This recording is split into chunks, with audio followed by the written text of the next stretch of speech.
Disclaimer, ang kwentong ito ay kathang-isip lamang at ibinatay sa mga paniniwala, alamat, at kwentong bayan na lumaganap sa iba't ibang bahagi ng Pilipinas. Anumang pagkakatulad sa tunay na tao, lugar, o pangyayari ay hindi sinasadya. Layunin lamang ng kwentong ito na magbigay aliw, magturo ng aral, at magpanatili ng kultura ng kwentong bayan ng ating mga ninuno. Hinihikayat namin ang mga mambabasa na panoorin o pakinggan ito ng bukas ang isipan at may respeto sa iba't ibang paniniwala at kultura. Sa isang liblib na bahagi ng San Roque, kung saan ang gubat ay tila walang katapusan at ang hamog ay hindi umaalis kahit sa katanghalian, may isang mag-asawang matagal nang naninirahan sa baryo, sina Mang Lucio at Aling Teresa. Silang dalawa ay kilala sa lugar bilang masipag ngunit pawang malungkot sapagkat sa kabila ng higit 10 taon ng pagsasama ay hindi sila binyayaan ng anak. Tuwing umaga, sabay silang pumupunta sa gubat upang mangahoy at manguha ng mga halamang gamot. Si Mang Lucio ay dating tagapagbantay ng kagubatan, ngunit tumigil na rin sa pagtatrabaho dahil sa katandaan. Si Aling Teresa naman ay bihasa sa halamang gamot at minsan ay tumutulong sa hilot ng mga buntis sa kanilang lugar. Isang araw, habang sila'y nasa mas malalim na bahagi ng kagubatan, nakarinig sila ng isang iyak ng sanggol, mahina ngunit malinaw. Napatingin sila sa isa't isa, at sa takot na baka may iniwang bata ang mga mangangaso o namumuong panganib, dali-dali silang lumapit sa pinanggagalingan ng tinig. Sa likod ng isang punong balete, natagpuan nila ang isang sanggol na balot lamang ng lumang kumot. Wala itong sugat, walang galos, ngunit ang pinakakakaiba sa lahat, ang kanyang mga mata ay tila mapula kapag tinatamaan ng liwanag. Hindi ito umiiyak ng matagal, bagkus ay tumitig lamang sa kanilang dalawa na parang kinikilala na agad. Teresa. Di ba parang himala to, bulong ni Mang Lucio. Napaluha si Aling Teresa. Matagal na nilang dasal ang magkaroon ng anak, at ngayon, isang sanggol ang tila inilapag sa kanilang harapan. Walang ibang tao sa paligid, walang saplot ang bata maliban sa lumang kumot. Parang isinilang sa mismong gubat. Kinuha nila ang sanggol at binalot ito sa sarili nilang jacket. Pagbalik nila sa baryo, nagsimula na ang mga tanong. Kaninong anak yan? Baka anak yan ng engkanto, dapat ipaalam sa barangay. Ngunit dala ng matinding kagustuhang magkaanak, hindi agad nila dinala sa barangay. Pinangalanan nila itong Dario. At mula sa araw na yon, pinakilala nilang ito ay isang ampon na iniwan lamang sa kanilang harapan. Sa unang linggo ng pag-aalaga kay Dario, tila isang normal na sanggol ito, umiiyak sa gutom, natutulog sa gabi, at nakangiti tuwing kinakarga. Ngunit unti-unting napansin ni Aling Teresa na hindi ito nagkakasakit kahit kailan, hindi kinakapitan ng lamok, at tila naiirita tuwing dinadala siya sa simbahan. May isang gabing maginaw na Disyembre, habang ang lahat ay natutulog, nagising si Mang Lucio sa tila pagaspas ng pakpak mula sa bubong. Akala niya ay panaginip lamang, ngunit narinig niya ang mahinang yabag sa labas ng bahay. Dahan-dahan siyang bumangon, kinuha ang itak at lumabas. Wala siyang nadatnan. Kinabukasan, ang mga kapitbahay ay nagrereklamo na nawalan daw sila ng manok. Ang iba ay nawalan ng pusa, at ang isang buntis na ginang ay nagsabi na parang may humawak sa kanyang tiyan habang siya ay natutulog. Hindi ito pinansin ni Mang Lucio, ngunit si Aling Teresa ay hindi mapakali. Sa isang gabi, binantayan niya ang bata at doon niya napansin, ang kanyang mga mata ay nagliliwanag sa dilim at parang may kausap ito na hindi niya nakikita. Hindi niya masabi kay Lucio, sa takot na baka isipin ng asawa niya na siya ay nasisiraan ng bait. Lumipas ang ilang linggo at tila ba sumisigla si Dario, habang ang ibang hayop at tao sa baryo ay tila nanghihina. Sa bawat gabi ng kabilugan ng buwan, mas lalong nagiging matalas ang pandinig ng mag-asawa sa mga kakaibang tunog, pagaspas, mahahabang ungol, at minsan ay tila tawanan ng mga nilalang na hindi nila kilala. Isang umaga, habang namimitas ng halamang gamot si Aling Teresa sa bukid, biglang lumapit si Aling Carla, ang kilalang albularyo ng baryo. Teresa, sambit niya habang nakatitig sa sanggol na karga niya, alam mo ba kung sino ang anak na yan? Ampon namin yan, sagot ni Teresa. Hindi siya ordinaryong bata, matigas na sagot ni Aling Carla. May amoy siya ng lupa, ng bangkay. Isa siyang nilalang ng dilim. At may darating na maghahanap sa kanya. At kapag hindi niyo siya ibinalik, kapalit niyan ang buhay ng mga taga-baryo. Nanginig si Aling Teresa. Para bang nabalot ng lamig ang kanyang katawan. Ngunit huli na ang lahat. Sa likod ng mga ulap, may papalapit ng anino at hindi lang isa, kundi dalawa. Kapwa gustong maagaw ang sanggol at kapwa handang pumatay para sa kanya. Pagkaraan ng babala ni Aling Carla kay Aling Teresa, hindi na naging matahimik ang loob ng mag-asawa. Sa bawat gabi, hindi na sila makatulog ng mahimbing. Lalo na si Teresa, tila may kung anong bumabagabag sa kanyang isipan tuwing tinitingnan niya ang ampon nilang si Dario. Lucio, anya isang gabi habang pinapatulog ang sanggol, sa palagay mo totoo kaya ang sinabi ni Aling Carla? Tungkol saan, sagot ni Mang Lucio na noon ay nagpapaypay sa may pintuan. Na hindi raw normal si Dario. Na baka, Teresa, putol ni Lucio, bata lang yan. At kahit sino pa siya, sa atin siya napunta. Anak natin siya ngayon. Huwag mong hayaan na ang sabi-sabi ng matandang yun ang bumalot sa puso mo. Tahimik na lamang si Teresa. Pero sa loob-loob niya, parang may kumikiskis na bakal sa kanyang dibdib, isang pakiramdam na hindi niya maipaliwanag. Ang binalikang lihim kinabukasan, maaga siyang tumungo sa bahay ni Aling Carla. Doon niya muling hinarap ang matanda. Aling Carla, ano ba talaga ang alam niyo tungkol sa batang yon? Tahimik ang matanda, saka dahan-dahang inilabas ang isang lumang kahon mula sa ilalim ng altar ng mga santo sa kanyang bahay. Binuksan ito at ipinakita ang isang lumang papel, may nakaguhit na nilalang na may mapupulang mata, matulis na tenga, at pakpak na parang paniki. May isang lahi ng mga nilalang na tinatawag sa aming mga albularyo bilang mga alagad ng dilim, paliwanag ni Aling Carla. Isinilang sila sa pagitan ng dalawang mundo, tao at aswang. Karamihan sa kanila ay itinatago, itinatanim sa mga baryo, iniiwan sa pamilyang walang anak. Para palakihin, para ihanda. Ihanda para saan? Takot na tanong ni Teresa. Para sa pagpili. Kapag sumapit na ang ikapitong taon ng kanilang buhay, isang pagtawag ang magaganap. Doon malalaman kung saan sila papanig, sa liwanag o sa dilim. Pero ang mga tulad ni Dario sila ang tinatawag na banyuhay. Pinipilit silang maagaw ng magkabilang panig sapagkat sila ang susi sa pagkawasak o pagbangon ng kanilang lahi. Parang lumulubog ang mundo ni Teresa sa mga salitang iyon.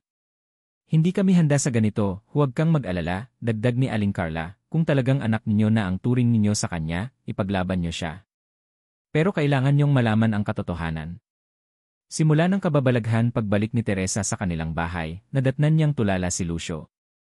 Nang tanungin niya kung ano ang nangyari, sagot nito, si Dario nakitang nakatayo sa bubong ng bahay ng kapitbahay kaninang madaling araw. Napalunok si Teresa. At hindi lang yun, may nakita silang hayop na may pulang mata na tumalon mula sa bubong papunta sa kakahuyan. Sabay raw silang nawala ni Dario. Pero andito siya ngayon, sagot ni Teresa, sabay tingin sa sanggol na tahimik na nakahiga sa duyan. Pero paano siya nakarating dito ulit? Hindi natin siya iniwan. Wala tayong narinig. Habang nagtatalo ang kanilang isip, biglang kumulog. Biglang nagdilim ang paligid kahit kalagitnaan ng hapon. Bumuhos ang malakas na ulan na tila may dalang puot. Sumunod na gabi, may narinig na naman silang kaluskos. Tila may naglalakad sa bubungan. Ngunit nang silipin ni Lucio, wala siyang nakita, maliban sa isang lumilipad na anino na mabilis na naglaho sa itaas ng punong saging sa likod ng kanilang bahay. Ang tanda ng pagpili sa mga sumunod na araw, dinala ni Teresa si Dario pabalik kay Aling Carla. Sinubukan ng matanda na basahan ng dasal ang bata at bigyan ng anting-anting. Ngunit sa sandaling itinapal niya ang krus sa noo ni Dario, nag-init ito at halos masunog ang balat ng sanggol. Hindi na ako makakatulong sa inyo, wika ni Aling Carla. Tanging ang kanyang dugo ang magpapasya kung anong nilalang siya sa kanyang paglaki. Pero may paraan pa ba? Para wag siyang maagaw. Meron, sagot ng albularyo. Ngunit may kapalit, kailangang isakripisyo ng isang nagmamahal sa kanya ang sariling buhay. Para putulin ang koneksyon niya sa mundong sinilangan niya. Natahimik si Teresa. Hindi niya alam kung kaya ba niyang gawin yon. Paano kung mali sila? Paano kung inosente lang si Dario? Ngunit paano kung totoo ang lahat ng ito? Isang bagong anino sa baryo ilang araw makalipas, isang misteryosang babae ang dumating sa San Roque. Nakasuot ito ng itim na bestida, nakayuko, at may daladalang kahoy na baston. Lumapit ito sa bahay ni na Teresa at Lucio. Ako ang tunay na ina ng batang yan, sambit niya. Nagkatinginan ang mag-asawa. Pinanganak siya sa ilalim ng pulang buwan. Anak siya ng aming lahi. Inilayo ko siya upang hindi siya gamitin ng aking angkan sa kasamaan. Ngunit ngayong alam nilang buhay siya, hahanapin na nila siya. Wala na kayong ligtas. Hindi namin siya ibibigay, mariing tugon ni Teresa. Anak namin siya. Hindi mo alam ang pinapasok mo, babae, sambit ng dayuhang babae. Ang kanyang dugo ay hindi basta-basta. Sa kanyang ikapitong taon, siya ay magiging susi ng pagkawasak ng alinmang panig. At ang kanyang puso ay maaaring mapasailalim sa kung sinong unang makakakuha nito. At doon nagsimula ang tunay na laban. Hindi lamang laban ng dalawang ina, kundi laban ng mundong lihim sa likod ng gabi, at ng pusong dapat mamili kung saan siya nabibilang. Mula nang dumating ang misteryosang babae na nagpakilalang tunay na ina ni Dario, nagbago ang ihip ng hangin sa buong baryo ng San Roque. Tila ba nagising ang mga nilalang sa dilim, mga matang nakamasid sa bawat tahanan, bawat sulok ng kagubatan, at bawat buntis na babae sa baryo. Hindi nagtagal, may mga kakaibang pangyayari nang nagsimula. Isa-isa, nawawala ang mga alagang hayop sa baryo, manok, aso, baboy. Hindi ito basta ordinaryong pagkawala. Kadalasan, ang natitira lamang ay bakas ng dugo at mga pilas na laman sa paligid ng kulungan. Hindi ito gawa ng aso, bulong ni Mang Lucio sa isang gabi, habang iniinspeksyon ang bakuran nila. Para bang sinadyang pinutol ang mga lig. At hindi lamang hayop ang pinuntirya. Isang buntis na babae, si Aling Miriam, ang nagsimulang makaranas ng matinding bangungot gabi-gabi. Lagi raw siyang ginagambala ng nilalang na may mapupulang mata, matatalas na kuko, at malapaniking pakpak. Sinusubukang abutin ang kanyang tiyan habang siya'y natutulog. May pilat sa tagiliran ng tiyan ko paggising ko, iyak niya kay Aling Carla. Ang ugnayan ni Dario sa kadiliman hindi mapakali si Teresa. Lalo na't bawat gabi, si Dario ay tila lumalakas, mas alerto kaysa bata sa kanyang edad. Nakakaupo na siya kahit 3 buwan pa lamang. Tila matalim ang kanyang paningin at minsan ay biglang tititig sa isang sulok ng bahay na parang may nakikita. May gabi pang nasaksihan ni Teresa na ang bata ay mistulang kinakausap ang sarili. Ngunit mas nakakatindig balahibo, tila may sumasagot sa kanya sa anyo ng mahinang tinig ng babae. Dario. Oras na, bulong ng tinig, habang si Dario ay tumatawa na parang hindi sanggol. Isang gabing puno ng dugo dumating ang gabi ng kabilugan ng buwan. Sa baryo ng San Roque, normal na ang katahimikan sa mga oras na yon. Ngunit sa gabing yon, lahat ng aso ay tahol ng tahol. May ilang kabayo ang pumapalag sa kanilang kulungan, at ang mga pusa ay nagtatago sa ilalim ng bahay. Biglang nawala ng kuryente. Ang buong baryo ay nabalot ng dilim. Maya-maya, isang matinis na sigaw ang bumasag sa katahimikan. Galing ito sa bahay ni na Aling Miriam, ang buntis na babaeng laging binabangungot. Dali-daling tumakbo roon sina Mang Lucio, Teresa, at ilang kapitbahay.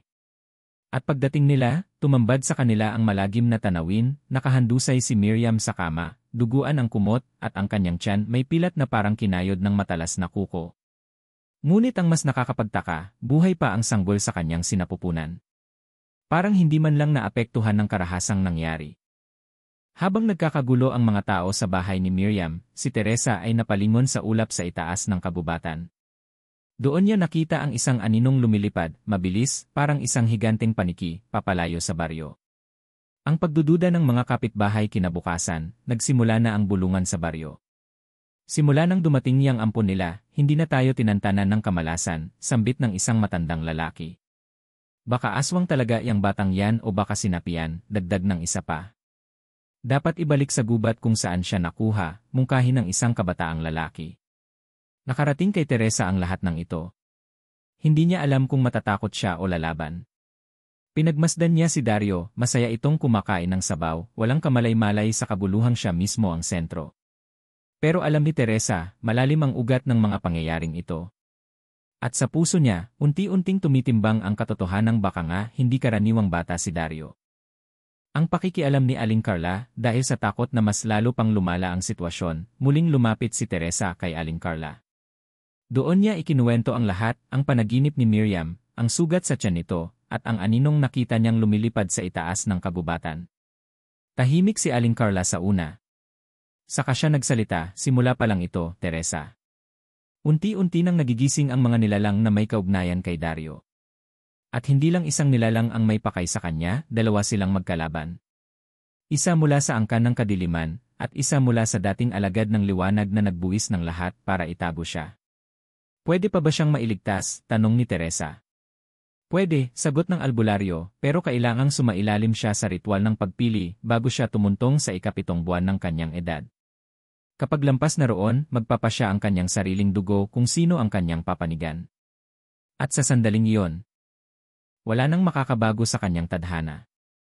Ang mga ulat ng pagkawala habang pinag-uusapan ang ritual, sunod-sunod na naitala ang pagkawala ng mga hayop sa baryo. May mga naglalakas loob na pagbintangan si Teresa at si Mang Lucio na pinoprotektahan daw ang isang anak ng kadiliman. Pero sa gitna ng lahat, isang bagong balita ang yumanig sa buong San Roque. Isang buntis na babae, si Liza, ay tuluyang nawala, kasama ang asawa nito, isang gabi matapos ang kaguluhan sa bahay ni Miriam.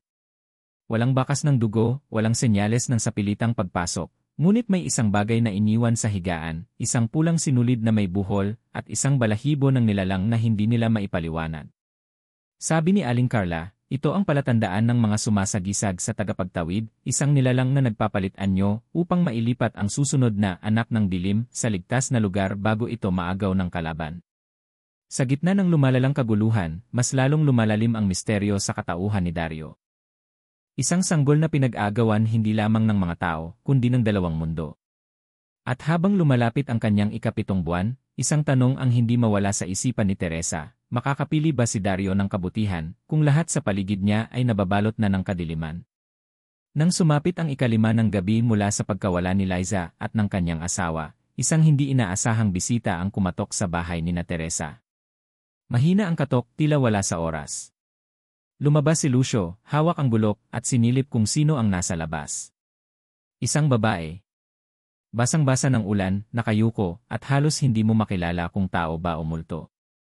Ngunit isang bagay ang pumukaw agad sa atensyon ni Teresa nang sumunod siya palabas, ang pulang sinulid na nakapulupot sa pulso ng babae, kapareho ng nakita sa nawawalang buntis. Anong kailangan mo? Tanong ni Lucio habang nakahawak pa rin sa sandata.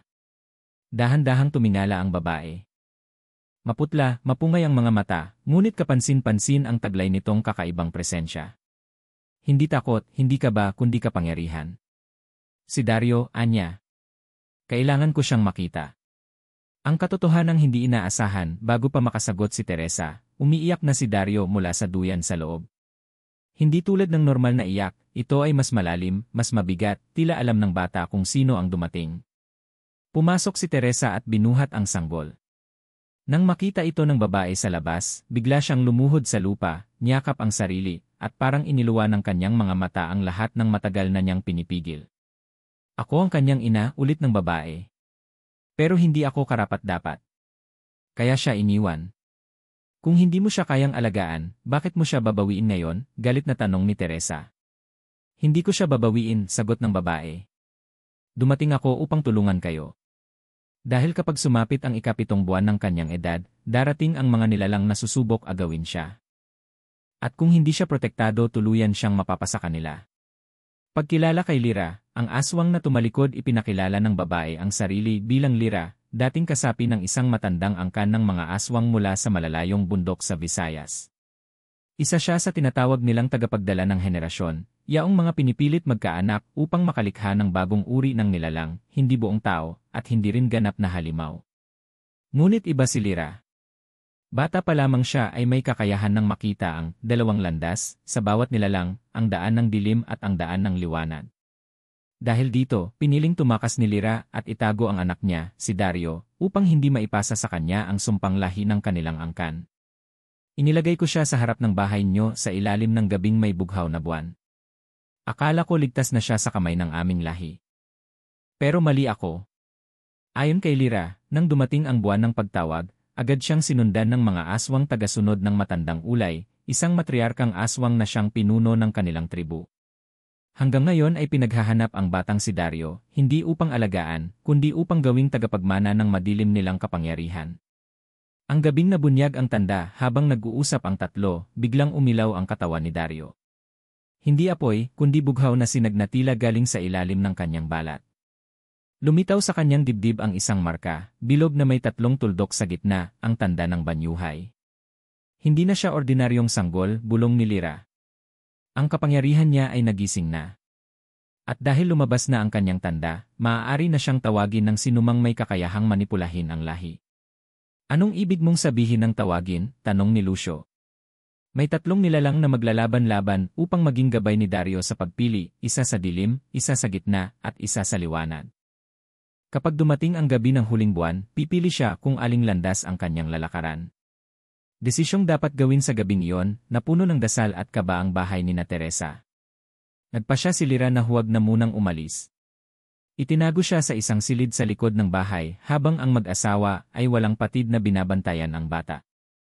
Kung darating ang nilalang na yon, wika ni Teresa, handa kaming lumaban. Ngunit alam nila sa puso nilang hindi sapat ang bulok, dasal, o anting-anting. Kailangan nila ng mas malakas na proteksyon. Sa utos ni Lyra, pinapunta nila si Aling Carla. Nang dumating ito, agad nilang sinimulan ang pagbuo ng talim ng apoy, isang ritual na naglalagay ng hangganan sa paligid ng bahay upang hindi makapasok ang sinumang nilalang ng dilim. Ngunit habang isinagawa nila ang ritual, may naramdaman si Teresa, isang malamig na ihip ng hangin sa kanyang batok, at isang tinig na pabulong mula sa labas ng bahay. Hindi niyo siya maitatago magpakailanman, ang pagdampi ng kadiliman makalipas ang ilang sandali, lumindol ng bahagya. Biglang nabasag ang isang bintana at tumilapon ang mga panabong na manok ni Lucio. Lumabas siya upang habulin ang mga ito, ngunit biglang tumigil sa pagtakbo ang kanyang katawan. Napako siya sa isang anino, isang nilalang na may balat na tila nabubulok, may mga pakpak na punit-punit, at may mukha na kalahating tao, kalahating halimaw. Huwag kang gagalaw, bulong ng nilalang. Hindi ako narito para sa'yo. Narito ako para sa susi. Ngunit bago pa siya makagalaw patungo sa bahay, may liwanag na sumabog mula sa loob. Isang hugis krus na apoy ang bumalot sa buong paligid ng bahay. Napaatras ang nilalang. Nagsimulang umusok ang kanyang balat, at sa isang kisap mata, siya'y nawala sa hangin na parang alikabok. Ang hangganan ng panahon sa gabing iyon, tumahimik muli ang baryo. Ngunit alam ng lahat, lalo na nina Teresa, Lucio, at Lyra, na hindi pa tapos ang lahat. Bagkus, ito pa lang ang simula ng tinatawag na 7 gabi ng pagsubok. 7 gabi bago ang ika-7 buwan ni Dario. 7 gabi ng taguan, laban at pagpili. At sa bawat gabing lilipas, lalapit ng lalapit ang tatlong nilalang na mag-agawan sa puso ng sanggol na pinag-agawan ng langit, lupa, at impyerno. Magsisimula na ang unang gabi ng tinatawag ni Aling Carla na 7 gabi ng pagsubok, ang sunod-sunod na pagsubok kung saan ang bata ay ilalantad sa mga guni-guni, tukso, at panganib ng magkakaibang nilalang na gustong kunin ang kanyang kaluluwa. Habang papalapit ang dilim, nanatiling alerto sina Teresa, Mang Lucio, Aling Carla, at Lyra. Pinapaligiran ng mga anting-anting ang buong bahay, mula sa pinagpatuyong dahon ng saging, langis na itim, hanggang sa mga alikabok mula sa durog ng ngipin ng pating. Ngunit kahit gaano pa kahanda ang mga tao sa bahay, wala silang sapat na lakas para labanan ang mga nilalang na hindi nila nakikita, lalo na ang mga gumagawa ng ilusyon. Ang guni-guni ni Teresa eksaktong 12:00 ng hating gabi, may naramdaman si Teresa. Para bang huminto ang oras. Tumigil sa pag-ikot ang bentilador at bumigat ang kanyang mga mata, ngunit nanatili siyang gising.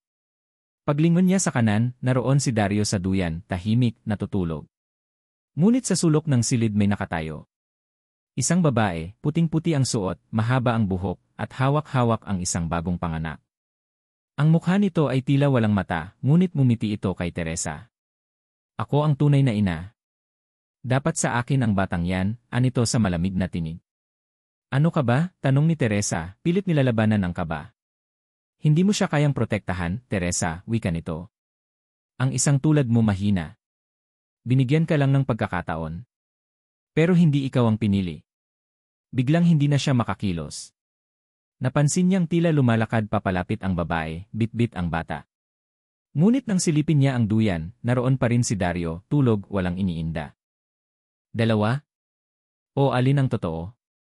Ang labanan sa kamalayan sa mga sandaling iyon, naramdaman ni Teresa na may humahawak sa kanyang ulo, parang tinutusok ng matulis na kuko. Sa loob ng kanyang isipan, nagsimulang mag-flashback ang mga alaala niya bilang ina nang siya'y muntik mawala ng anak sa sakit, ang pagkalaglag niya ng pangalawang sanggol at ang gabi ng pagkawala ng kanyang ina. Lahat ng takot, sakit at panghihinayang ay nagsanib-sanib sa kanyang puso. Narinig niya ang tinig, isuko mo na siya. Wala kang laban. Ngunit mula sa kabilang dulo ng kwarto, isang malakas na sigaw ang pumunit sa ere. Si Lyra! Hawak-hawak nito ang isang palayok na may apoy sa loob, sabay isinaboy ang nilalaman sa sulok ng silid. Isang apoy na bughaw ang sumiklab, kasama ang nakabibinging tili ng nilalang. Naglaho ang babae. Nang magbalik si Teresa sa sarili, nabasa ang kanyang katawan sa pawis. Si Dario ay muling umiiyak, mahina, tila pagod sa hindi niya alam kung anong karanasan. Ang guni-guni ni Lucio samantala, si Mang Lucio ay nasa labas ng bahay, umiikot sa perimeter upang tiyaking buo ang proteksyon. Ngunit habang siya ay nag-inspeksyon, may narinig siyang ungol mula sa gubat sa tabi ng bahay.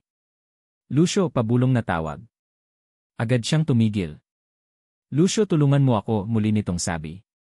Paglingon niya, nanlaki ang kanyang mata, nandoon ang kanyang kapatid na si Mario, na matagal nang patay. Lumulutang sa ere, duguan ang katawan, ngunit nakangiti. Buhay ako, Lucio. Buhay. At hawak nila ang kaluluwa ko. Kung hindi mo ako tutulungan, isusunod nila kayo. Kinilabutan si Lucio. Mario? Ikaw ba talaga yan? Biglang dumilim ang paligid. Hindi na siya makagalaw. Tila ba ang kanyang anino ay humiwalay sa kanya, at unti-unti siyang hinihila pa atras. Ngunit muli, isang aninong liwanag ang lumapit. Ito ay si Aling Carla, bitbit ang buntal na may apoy ng insenso. Itinaboy nito ang anino at gumuhit sa lupa ng simbolo gamit ang asin at dugo ng tandang. Mabigat ang loob mo, Lucio. Sila ang ginagamit ito laban sa iyo, wika ni Aling Carla. Ang laban ni Lira, ngunit sa lahat ng tao sa bahay, ang pinakamatinding pagsubok ay nakalaan kay Lira. Habang hawak-hawak niya si Dario at hinihele ito, unti-unting nagdilim ang kanyang paningin. Lumutang sa harap niya ang mukha ni matandang ulay, ang matriarka ng lahing aswang na dati niyang kinabibilangan. Pinagkanulo mo ang sarili mong dugo, anito. Hindi. Pinili kong protektahan ang anak ko, sagot ni Lira. Hindi mo siya anak. Isa siyang sisidlan, ang tagapagmana ng lahi. Ginawa lang kitang daluyan. At ngayon, kukunin na namin ang sa amin. Biglang may sumulpot na itim na kamay sa dingding, tila susunggab kay Dario. Ngunit bago ito makarating, sinaksak ni Lira ng matulis na kahoy na may ukit. Sigaw, apoy, at hangin, lahat ay biglang sumabog sa loob ng bahay. Pagkatapos ng unang gabi ng mag-umaga, bagsak silang lahat. Si Teresa ay tahimik, hawak pa rin si Dario. Si Lucio ay sugatan ang balikat dahil sa pagkakabagsak sa may pintuan. Si Lira ay nanginginig sa sulok, samantalang si Aling Carla ay tulog na sa pagod, hawak ang lumang aklat ng ritual. Ngunit isang bagay ang malinaw, nalampasan nila ang unang gabi. At sa harap ng pintuan, may bakas ng pagkasunog, hugis paa na may matutulis na kuko, at isang itim na balahibo na may amoy asupre. Isang tanda na hindi lang sila tinangkang saktan, tinangkang kunin si Dario. Makaraan ang napakahabang unang gabi ng pagsubok, tila na nahimik muli ang baryo. Ngunit sa bahay ni na Teresa, ramdam pa rin ang bigat ng nangyari. Tahimik si Teresa habang pinapatulog si Dario, si Lucio naman ay abalang inaayos ang mga nasira sa paligid, at si Lira ay tila walang lakas na magsalita. Maging si Aling Carla, na dating palaban at buang loob, ay hindi na makapagsalita tulad ng dati. Isa lamang ang malinaw sa lahat, hindi na sapat ang kaalaman at pananggalang na mayroon sila. Kailangan nila ng tulong. Sa ikalawang araw, habang ang araw ay nasa tuktok ng langit, may dumating na di inaasahang panauhin. Isang matandang lalaking sakay ng karitong hinihila ng isang itim na kabayo. Kulubot ang balat nito, may mahahabang puting buhok at balbas, at may bitbit na baston na yari sa itim na kahoy na tila nabubuhay. Ang misteryosong albularyo walang pumansin sa una sa kanya. Akala ng mga tao'y isa lang siyang tipikal na matandang naglalako ng halamang gamot. Ngunit may kakaibang presensya ang matanda. Hindi siya nagbebenta. Tahimik lang siyang nakaupo sa gilid ng daan, tinititigan ang bahay ni na Teresa. Pagkaraan ng ilang oras, tumayo siya, marahang lumapit at kumatok. Si Lucio ang unang sumalubong. Ano pong atin? Tanong niya. Ang matanda ay tiningnan lamang siya sa mata at saka marahang nagsalita, ako ang ipinadala ng matandang lahi. Ang tagapamagitan. Agad itong narinig ni Aling Carla. Lumabas siya ng bahay, nagulat, at halos mapasigaw sa pagkilala. Maestro Santi, bulalas niya. Hindi ko akalaing buhay ka pa. Nagkatitigan sila. Sa mga mata pa lang ng matanda, halatang isa itong nilalang na may malalim na koneksyon sa lumang mundo, sa mundo ng albularyo, engkanto, at mga nilalang na kinalimutan na ng kasalukuyang panahon. Ang layunin ng pagdating sa loob ng bahay, ipinaliwanag ni Maestro Santi kung bakit siya dumating. Hindi siya isang ordinaryong albularyo. Siya ay kabilang sa tinatawag na bantay ng hangganan, mga nilalang na may tungkuling balansihin ang pagitan ng liwanag at dilim. Hindi sila pumapanig kanino man, kundi tagapagsanggalang ng batas ng kalikasan at kapalaran. Ang batang yan, sabay turo kay Dario, ay isang banyuhay. Isang nilalang na magpapasya kung aling daan ang tatahakin ng kanyang espiritu, liwanag o dilim. At sa kanyang desisyon, magbabago ang balanse ng mundo. Bakit siya? Tanong ni Teresa. Bakit hindi na lang ibang bata? Dahil sa kanyang dugo, sagot ni Maestro Santi. Ang kanyang ina ay mula sa lahing itim, ngunit siya ay isinilang sa ilalim ng tatlong hininga, ng tao, ng aswang, at ng tagapagbantay. Kaya't siya ay susi. Ang pagsasanay simula noon, nanatili si Maestro Santi sa bahay ni na Teresa. Araw-araw, tinuturuan niya sina Lucio, Teresa, at maging si Lyra kung paano protektahan ang sanggol hindi lang sa pisikal, kundi sa espiritual na paraan. Tinuruan silang bumuo ng bakod ng espiritu, isang bilog na hangganang hindi nadadaanan ng kahit anong nilalang ng dilim maliban kung may pahintulot ng tagapagbantay. Ito ay binubuo ng 4 na kandilang gawa sa taba ng ibong uwak, luntiang dahon ng akasya na hinaluan ng dugo ng puting manok at alikabok mula sa tuktok ng bundok na walang pangalan. Ngunit hindi sapat ang bakod. Kinailangan ding palakasin ang isip at puso ni na Teresa at Lucio. Dahil ang susunod na pagsubok ay hindi na basta guni-guni, ito na ay makikialam sa kanilang mga alaala, panaginip at maging sa kasaysayan ng kanilang mga ninuno. Ang banta mula sa loob ngunit habang sila'y nag-ensayo, may kakaibang nangyayari kay Lyra. Lalo siyang tumatahimik at minsan ay nahuhuling naglalakad sa gabi, nakatingin sa kawalan. May gumigising sa kanyang dugo, wika ni Maestro Santi. Ang kanyang dugo ay may kirot. May puwersang pilit bumabalik sa kanya. Isang gabi, nakita ni Teresa si Lyra na hawak-hawak si Dario habang bulong-bulong ng kakaibang wika. Hindi Tagalog. Hindi Bisaya. Hindi Latin. Isang matandang wika ng lahi ng aswang. Lyra, tanong ni Teresa. Biglang napalingon si Lyra, nanlilisik ang mata, at bumuga ng itim na usok mula sa bibig. Ngunit saglit lang iyon, pagbalik ng ulirat niya, siya'y nanlumo. Dumadapo na sila sa akin. Tinutukso ako, sabi ni Lyra, halos himatayin sa takot. Agad siyang binigyan ni Maestro Santi ng puting bato ng taglay, inilagay sa kanyang palad, at saka binigkisan ng sinulid na pula. Ang babala ni Maestro Santi sa pagtatapos ng araw, nagtipon silang lahat. Ipinahayag ni Maestro Santi ang kanyang pangamba.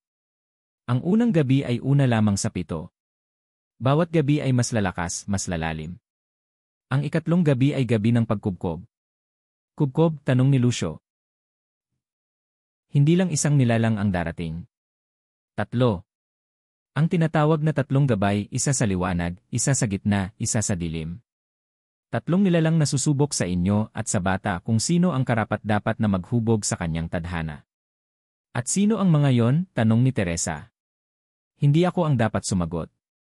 Ang panahon ang magbubunyag. Ngunit bago siya tumahimik, tiningnan niya si Dario, at mariing sinabi, kapag ang ikatlong gabi ay hindi ninyo nalampasan, ang bata ay hindi na magiging kanya. Hindi na rin magiging inyo. Magiging kanila na siya at wala nang babalikan. Dumating na ang ikatlong gabi, ang pinakakinatatakutang yugto sa 7 gabi ng pagsubok. Ito ang tinatawag ni Maestro Santi na gabi ng pagkubkob, kung saan 3 nilalang ang darating upang pagsabay-sabayin ang tukso, panghihina ng loob at pagwasak ng pananalig. Iba ang katahimikan sa gabing ito. Walang huni ng kuliglig. Hindi gumagalaw ang mga dahon. Ang hangin ay tila huminto sa paghinga. Ang buong bahay ni na Teresa ay tila naipit sa pagitan ng dalawang mundo, parang isang isla sa gitna ng hangin na may amoy ng usok, luha, at dugo. Ang unang gabay, ang gabay ng liwanag eksaktong 10:00 ng gabi, may biglang lumiwanag sa bakuran. Mula sa kislap ng buwan ay bumaba ang isang nilalang na tila gawa sa purong liwanag. Puti ang suot, kumikintab ang balat na parang perlas, at ang mga matay tila may sinag ng bituin. Lumapit ito kay Teresa at kay Dario, saka nagsalita sa isang tinig na hindi malumanay ngunit makapangyarihan, ako si Amario. Isa sa 3 gabay. Inaalok ko ang batang ito ng landas ng liwanag. Tahimik si Teresa. Ramdam niya ang kapayapaang dala ng nilalang. Tila nawala ang lahat ng sakit at takot. Ang katawan ni Dario ay kumalma. Umingiti pa ito sa nilalang. Nais naming ibigay sa kanya ang proteksyon, ang kapangyarihang magpagaling, at ang buhay na malayo sa kadiliman, wika ni Amario. Ngunit kailangang alisin siya sa piling ninyo. Isasama namin siya sa mga anak ng puting bituin at hinding-hindi na muling masasaktan. Si Teresa ay natigilan. Sa isang iglap, parang gusto na niyang ibigay si Dario. Pero naalala niya ang mga pagsubok, ang unang gabi, ang mga pangako niya sa anak na kahit hindi niya kadugo, ay anak na sa puso. Hindi ko siya ibibigay, bulong niya. Ngunit hindi mo siya maipagtatanggol sa wakas ng gabi, sagot ng nilalang. Narito ako hindi para sa kapalit. Narito ako bilang ina. Sa sandaling iyon, biglang nagdilim muli ang paligid. Nawalang parang bula si Amario, at sa kanyang pag-alis, may iniwang bakas ng liwanag sa bumbunan ni Dario. Ang ikalawang gabay, ang gabay ng gitna bago pa man makarecover sina Teresa at Maestro Santi, isa pang presensya ang dumating. Sa silong ng bahay may umusok. Mula sa usok ay lumitaw ang isang matandang babae, hindi masama ang anyo, ngunit hindi rin mapagkakatiwalaan. Itim at puti ang kanyang buhok. Ang kanyang damit ay pinagtagni-tagning balat ng hayop, may bitbit siyang tungkod na may palamuting ahas. Ako si Dalara, anya, ang gabay ng gitna. Hindi ako kaaway, hindi rin ako kakampi. Ako ang humahawak sa mga patag na daan, sa mga lihim na pader, sa mga sulok na hindi kinikilala ng langit at impyerno. Lumapit ito kay Lyra. Tinitigan siya mula ulo hanggang paa. Ang batang yan ay may dugong tulad ng iyo. Ang kanyang pagiging banyuhay ay babagabag sa balans, kung hindi siya patutungo sa landas ng gitna. Dito siya matututo ng parehong dilim at liwanag. Dito niya matutuklasan ang kanyang sariling desisyon. Tama na ang kinailangan naming itago. Sobra na ang kailangan naming isuko, tugon ni Lyra. Hindi namin siya pag-ari, pero hindi rin namin siya pababayaan. Si Dalara ay mumisi. Mas matalino ka kaysa dati, Lyra. Pagkatapos ay nilapitan nito si Dario, hinalikan sa noo, at nag-iwan ng abo na tila buhay at gumalaw sa balat ng bata. Pagkatapos ay naglaho ito sa hamog. Ang ikatlong gabay, ang gabay ng dilim eksaktong hating gabi. Nyayanig ng hangin ang paligid. Umuugong ang mga sanga, at may amoy ng bulok na laman sa hangin. Biglang huminto sa pag-iyak si Dario, nakatingin siya sa isang sulok ng kisam. Mula roon, unti-unting bumaba ang isang nilalang, itim ang balat, walang mata, at may mahahabang kuko. Para itong aswang na hindi nabibilang sa mundo ng tao. Ngunit hindi ito umatake. Bagkus, tumayo ito sa gitna ng bahay, itinuro si Dario, at nagsalita sa isang matinding tinig, ako si Kalnig. Ang gabay ng kadiliman. Hindi kami dumadaya. Hindi kami nananakot lang. Kayo ang humusga sa amin. Naglakad ito palapit, at sa kanyang bawat hakbang, natutunaw ang sahig na kahoy, nagiging itim na putik. Ang batay anak ng dilim. Kayo lang ang nagpapanggap. Kung sa amin siya mapupunta, ibibigay namin ang lahat, lakas, kapangyarihan, at immortalidad. Hahayaan naming palayain niya ang kanyang sarili. Hindi sumagot si Teresa. Pero sa kanyang dibdib, ramdam niyang nilalaso ng nilalang ang paligid. Umiiyak na si Dario, umiikot ang kanyang mata. Si Lyra ay napaluhod sa sahig, duguan ang ilong. Si Lucio ay pilit pinipigilan ang kanyang sarili sa pagsuka ng dugo. Ngunit bigla, tumayo si Maestro Santi. Hindi na yon, anya. Wala kayong pahintulot. Ibinuga niya ang isang pulang apoy mula sa kanyang baston. Sumabog ito sa hangin at sumiklab sa paligid ng bahay. Nag-angat ng kamay si Kalnig. Isang araw, babalik ako. At sa oras na yon wala na kayong kalaban-laban. Pagkatapos ay nawala siya sa ulap ng asupre. Pagkatapos ng pagkubkob pagkagising ng umaga, lahat ay pagod at sugatan. Si Dario ay tahimik, ngunit may 3 marka sa kanyang katawan, liwanag sa bumbunan, abo sa dibdib, ulap sa paanan.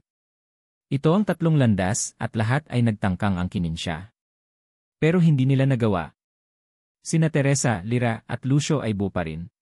Si Maestro Santi ay nakaupo sa silong, pagod ngunit nakangiti. 3 na ang nalampasan nyo. 4 pa, anya. Ngunit simula ngayon, hindi lang proteksyon ang kailangan natin. Ano pa, tanong ni Teresa. Piliin nyo na. Kailangan nyo ng tumindig. Sino ba talaga si Dario para sa inyo? Tagapagligtas. Alay? Anak?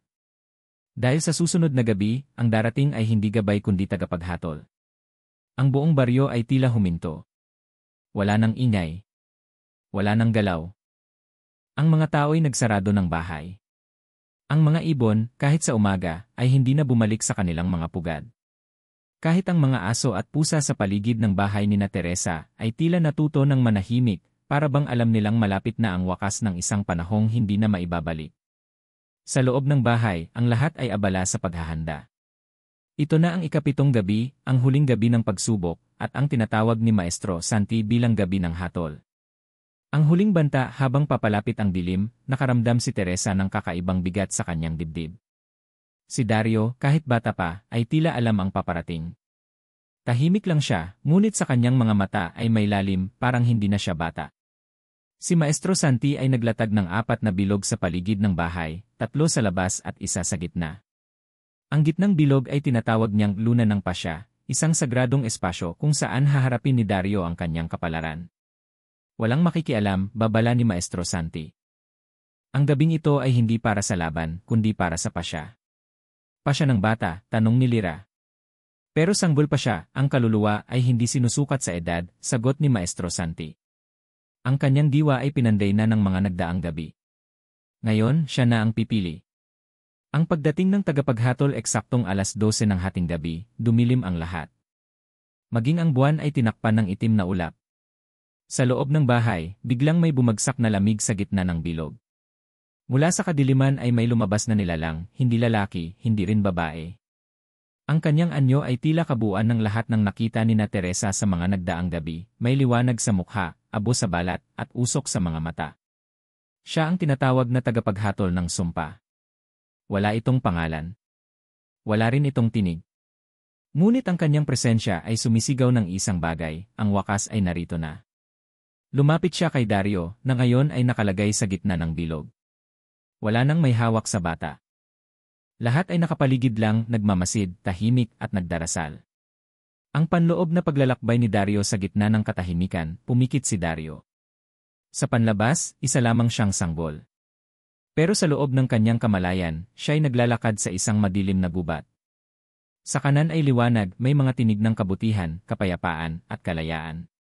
Sa kaliwa ay dilim, tila may pangako ng lakas, kapangyarihan, at walang hanggan. Sa gitna may isang upuan. At sa upuang iyon, nandoon si Teresa. Dario anak, bulong nito.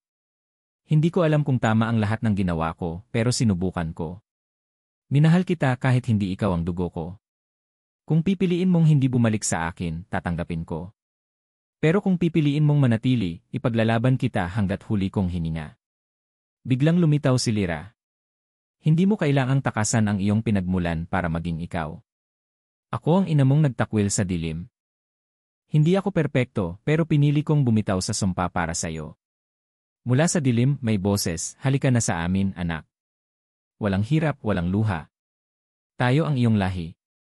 At sa liwanag, ikaw ang pag-asa, ang susunod sa linya ng mga tagapagtanggol. Ngunit sa bandang huli, si Dario, sa anyo ng isang batang may edad 6 na taon sa kanyang isipan, ay ngumiti at nagsabi ng isang salita, ako. Ang pagbalik sa katotohanan sa mundo ng tunay, biglang lumiwanag ang buong bahay. Isang liwanag na hindi masakit sa mata, ngunit ramdam ang init sa puso. Nabuwag ang bilog sa gitna. Ang tagapaghatol ay dahan-dahang lumuhod sa harap ni Dario, saka lumubog sa sahig na parang nalusaw. Bumalik sa normal ang lahat. Si Dario ay umiiyak, ngunit hindi sa takot. Umiiyak siya sa tuwa. Ngumiti siya kay Teresa. Inangat ang kanyang maliit na kamay at niyakap ang leeg ng ina-inaan. Ang pagtanggap ng kapalaran pagkaraan ng gabing iyon, nagbago ang lahat. Si Maestro Santi ay nagpaalam. Tapos na ang aking tungkulin, anya. Bantayan niyo ang batang yan. Hindi lang siya para sa inyo, kundi para sa mundong ito. Si Lyra ay nanatili sa piling ni na Teresa. Hindi na siya binabalikan ng mga nilalang ng dilim. Tila tinanggap na ng kanyang lahi ang desisyong pinili niya. Si Lucio ay itinuring na ama ni Dario. Nagsimula siyang mag-aral sa ilalim ng bagong mga albularyo na pinakilala ni Maestro Santi bago ito umalis. At si Teresa, ang ina na hindi ina sa dugo, ngunit ina sa lahat ng bagay, ay muling nabuhay. Hindi man nagkaanak, binigyan siya ng tadhana ng isang anak na pinili siyang maging ina. Ang huling mensahe ni Dario lumipas ang 7 taon. Si Dario ay lumaki bilang matalinong bata. Tahimik, mapagmasid, ngunit may malalim na unawa sa mga bagay na hindi basta nakikita. Isang araw, habang sila'y nasa ilalim ng puno, tinanong siya ni Teresa, "Dario, kung bibigyan ka ng pagkakataong piliin muli, pipiliin mo pa rin ba kami?" Ngumiti si Dario, tumingin sa langit, at sagot niya, "Hindi ako pumili para lang sa sarili ko. Pumili ako para sa mga tulad ko na minsang pinagtangka ang agawin ng kadiliman. At para sa mga tulad mo na handang lumaban kahit wala silang kapalit." La 33